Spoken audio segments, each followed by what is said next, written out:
मस्तक पर चक्र। पंचतंत्र की कहानी। एक नगर में 4 ब्राह्मण पुत्र रहते थे।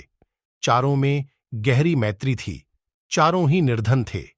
निर्धनता को दूर करने के लिए चारों चिंतित थे। उन्होंने अनुभव कर लिया था कि अपने बंधु बांधवों में धनहीन जीवन व्यतीत करने की अपेक्षा शेर हाथियों से भरे कंटीले जंगल में रहना अच्छा है। निर्धन व्यक्ति को सब अनादर की दृष्टि से देखते हैं। बंधु बांधव भी उससे किनारा कर लेते हैं। अपने ही पुत्र पौत्र भी उससे मुख मोद्धा लेते हैं। पत्नी भी उससे विरक्त हो जाती है। मनुष्यलोक में धन के बिना न यश संभव है न सुख। धन हो तो कायर भी वीर हो जाता है, कुरूप भी सुरूप कहलाता है और मूर्ख भी पंडित बन जाता है। यह सोचकर उन्होंने धन कमाने के लिए किसी दूसरे देश को जाने का निश्चय किया। अपने बंधु बांधवों को छोद्धा, अपनी जन्मभूमि से विदा ली और विदेश यात्रा के लिए चल पड़े। चलते चलते क्षिप्रा नदी के तट पर पहुंचे। वहां नदी के शीतल जल में स्नान करने के बाद महाकाल को प्रणाम किया। थोड़ी दूर आगे जाने पर उन्हें एक जटाजूटधारी योगी दिखाई दिए। इन योगीराज का नाम भैरवानंद था। योगीराज इन चारों नौजवान ब्राह्मण पुत्रों को अपने आश्रम में ले गए और उनसे प्रवास का प्रयोजन पूछा। चारों ने कहा, हम अर्थ सिद्धि के लिए यात्री बने हैं। धनोपार्जन ही हमारा लक्ष्य है। अब या तो धन कमाकर ही लौटेंगे या मृत्यु का स्वागत करेंगे। इस धनहीन जीवन से मृत्यु अच्छी है। योगीराज ने उनके निश्चय की परीक्षा के लिए जब यह कहा कि धनवान बनना तो दैव के अधीन है, तब उन्होंने उत्तर दिया, यह सच है कि भाग्य ही पुरुष को धनी बनाता है, किंतु साहसिक पुरुष भी अवसर का लाभ उठाकर अपने भाग्य को बदल लेते हैं।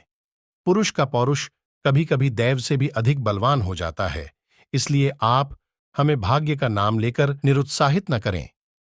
हमने अब धनोपार्जन का प्रण पूरा करके ही लौटने का निश्चय किया है। आप अनेक सिद्धियों को जानते हैं। आप चाहें तो हमें सहायता दे सकते हैं, हमारा पथ प्रदर्शन कर सकते हैं। योगी होने के कारण आपके पास महती शक्तियां हैं।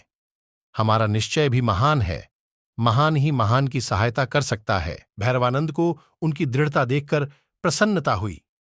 प्रसन्न होकर धन कमाने का एक रास्ता बतलाते हुए उन्होंने कहा, तुम हाथों में दीपक लेकर हिमालय पर्वत की ओर जाओ।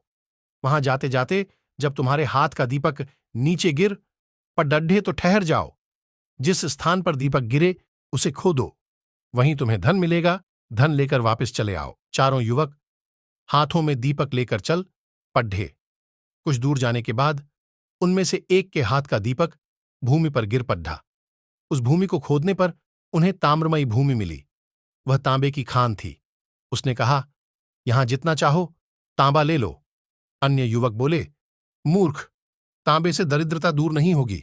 हम आगे बढ़ेंगे, आगे इससे अधिक मूल्य की वस्तु मिलेगी। उसने कहा, तुम आगे जाओ, मैं तो यहीं रहूंगा। ये कहकर उसने यथेष्ट तांबा लिया और घर लौट आया। शेष तीनों मित्र आगे बढ़े। कुछ दूर आगे जाने के बाद उनमें से एक के हाथ का दीपक जमीन पर गिर पड्ढा। उसने जमीन खोदी तो चांदी की खान पाई। प्रसन्न होकर वह बोला, यहां जितनी चाहो चांदी ले लो, आगे मत जाओ। शेष 2 मित्र बोले, पीछे तांबे की खान मिली थी, यहां चांदी की खान मिली है, निश्चय ही आगे सोने की खान मिलेगी, इसलिए हम तो आगे ही बढ़ेंगे। ये कहकर दोनों मित्र आगे बढ़ गए। उन 2 में से एक के हाथ से फिर दीपक गिर गया। खोदने पर उसे सोने की खान मिल गई। उसने कहा, यहां जितना चाहो सोना ले लो, हमारी दरिद्रता का अंत हो जाएगा। सोने से उत्तम कौन सी चीज है? आओ, सोने की खान से यथेष्ट सोना खोद लें और घर ले चलें।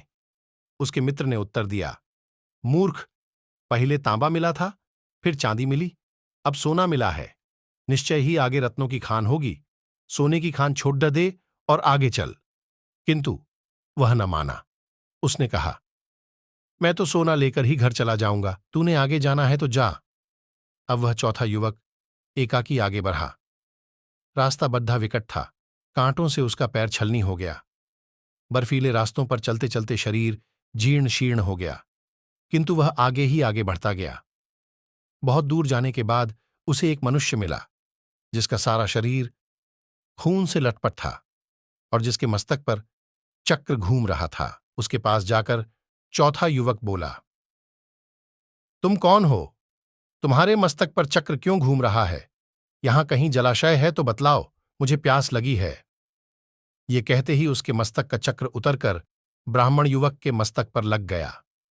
युवक के आश्चर्य की सीमा न रही। उसने कष्ट से कराहते हुए पूछा, यह क्या हुआ? यह चक्र तुम्हारे मस्तक से छूटकर मेरे मस्तक पर क्यों लग गया?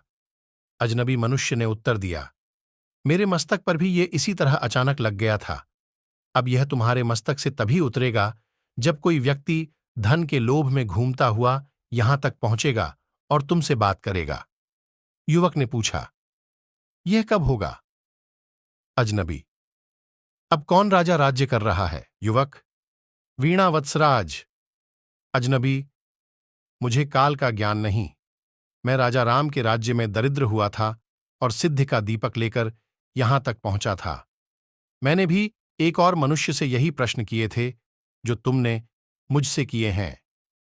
युवक, किंतु इतने समय में तुम्हें भोजन व जल कैसे मिलता रहा? अजनबी, यह चक्र धन के अति लोभी पुरुषों के लिए बना है। इस चक्र के मस्तक पर लगने के बाद मनुष्य को भूख प्यास नींद जरा मरण आदि नहीं सताते, केवल चक्र घूमने का कष्ट ही सताता रहता है।